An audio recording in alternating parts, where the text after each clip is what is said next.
So, when you think of the Greek Revolution, what comes to mind?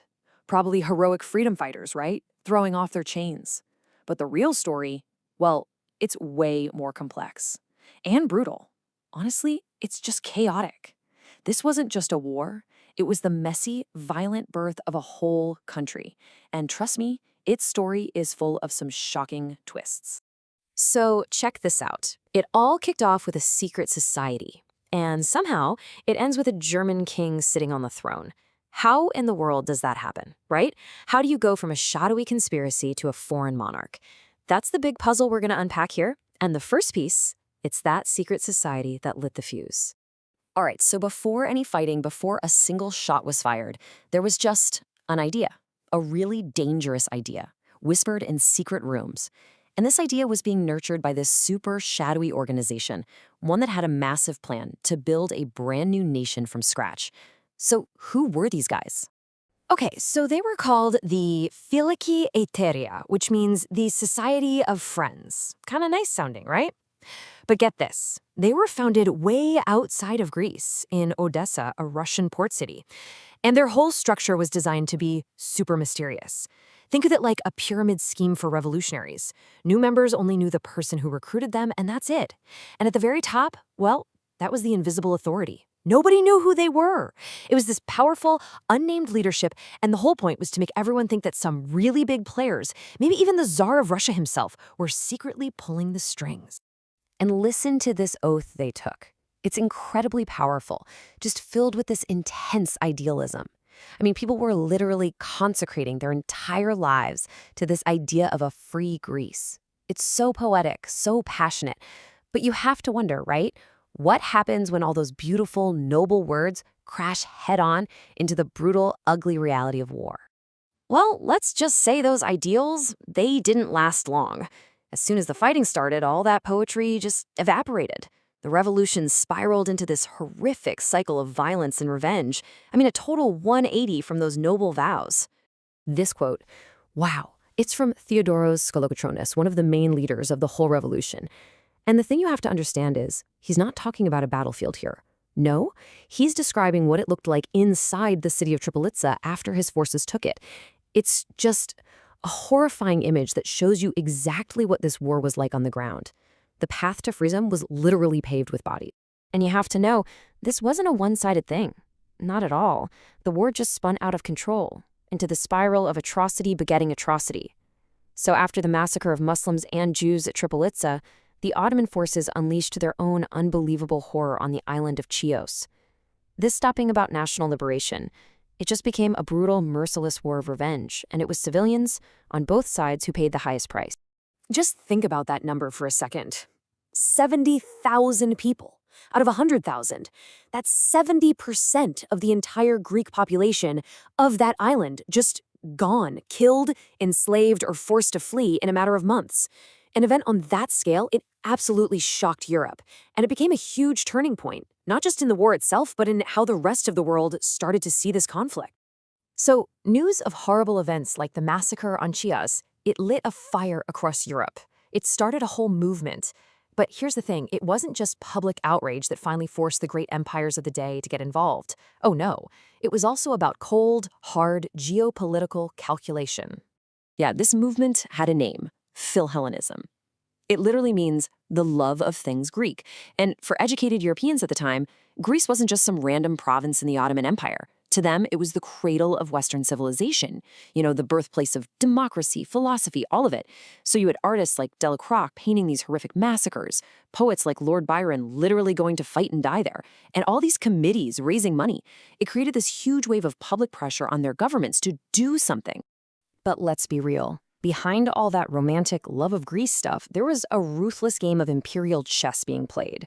When it came down to it, the intervention wasn't really just about saving the Greeks. For Russia, it was a chance to expand its influence and act as the protector of Orthodox Christians. For Britain, it was all about securing trade routes and, crucially, stopping Russia from getting too powerful in the Mediterranean. In France, they just wanted to get back in the game and be seen as a major power again after the Napoleonic Wars. So all this maneuvering led to a few key steps. First, you have Britain and Russia teaming up, saying, okay, we'll mediate. Then France jumps in, making it a threesome. Together, they demand a truce. The Ottomans basically said no thanks. So, the Allied navies were sent in to enforce the truce. And that's how we get the Battle of Navarino. It was a complete disaster for the Ottoman fleet, just wiped them out. And with that, Greek independence was pretty much a done deal. But of course, this help wasn't free. There were major strings attached. See, even before the war was won, the early Greek government had taken out these huge loans from London bankers. Think about that. Before Greece was even officially a country, it was already drowning in foreign debt. It was already dependent on outside powers. As one historian called it, it was a lame beginning for a new nation. Okay, so the war is basically over. Independence is finally in sight. But now comes the really hard part. How do you build a country from the absolute ruins of a 10-year war? The guy they picked for this nearly impossible job was a very distinguished diplomat named Ioannis Kapodistrias. So this is him, Ioannis Kapodistrias. I mean, this guy was a big deal. He was probably the most famous Greek diplomat in all of Europe. He'd even been Russia's foreign minister. But here's the crazy part, the big catch. He was a total outsider. He grew up in Corfu, spent his career in the fancy courts of Europe. He had never, not once, set foot on the Greek mainland until the day he showed up to run the place. And man, he did not waste a second. Kapodistrias was like a tornado of modernization. He took these chaotic rebel bands and forged them into a proper army. He set up all these modern institutions. We're talking a national currency, a quarantine system to stop epidemics, the whole shebang. He even brought in the potato to fight famine. He was literally trying to build a modern European state from scratch, and he was doing it at lightning speed. But, and this is a huge but, there was a problem. At his core, Kapodistrias was an autocrat. He just didn't trust the Greek people, especially the revolutionary leaders, to govern themselves. He thought they were basically a bunch of self-interested warlords. He famously said that giving them democracy would be like giving a boy a razor. He thought they'd just end up destroying themselves. And that attitude, it sealed his fate. His whole I know best top-down approach completely alienated the powerful local families and the military captains who had, actually fought the war. So in 1831, as he was walking to church in the capital, two guys from a big family he'd ticked off just walked up and shot and stabbed him to death. Just like that. The great modernizer was dead. His assassination threw the country right back into chaos. I mean, total anarchy. And with their chosen leader now dead, the final outcome of this whole bloody decade wasn't going to be decided by the Greeks at all. It was going to be decided by those same great powers who had stepped in to begin with. And this right here is really the heart of the story. The independence of Greece wasn't won on a battlefield in the end. It was born in a conference room in London. It was Britain, France, and Russia who signed the paper that officially created the new Greek state. They'd saved the revolution for sure, but now they were going to call all the shots. And the country they designed, it was tiny. I mean, look at this. The new Kingdom of Greece included less than a third of all the Greek-speaking people in the Ottoman Empire at the time. So the vast majority of Greeks, they were still living outside the borders of the brand new Greek nation.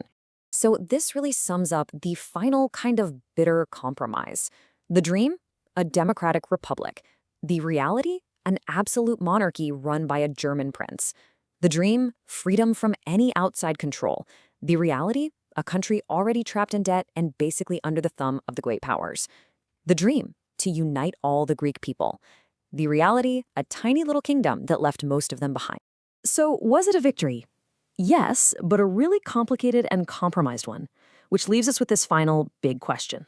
When a nation starts out like this, born from such brutal violence, in debt from day one, dependent on foreign powers, and not even including most of its own people, how does a chaotic birth like that shape the next 200 years of its story?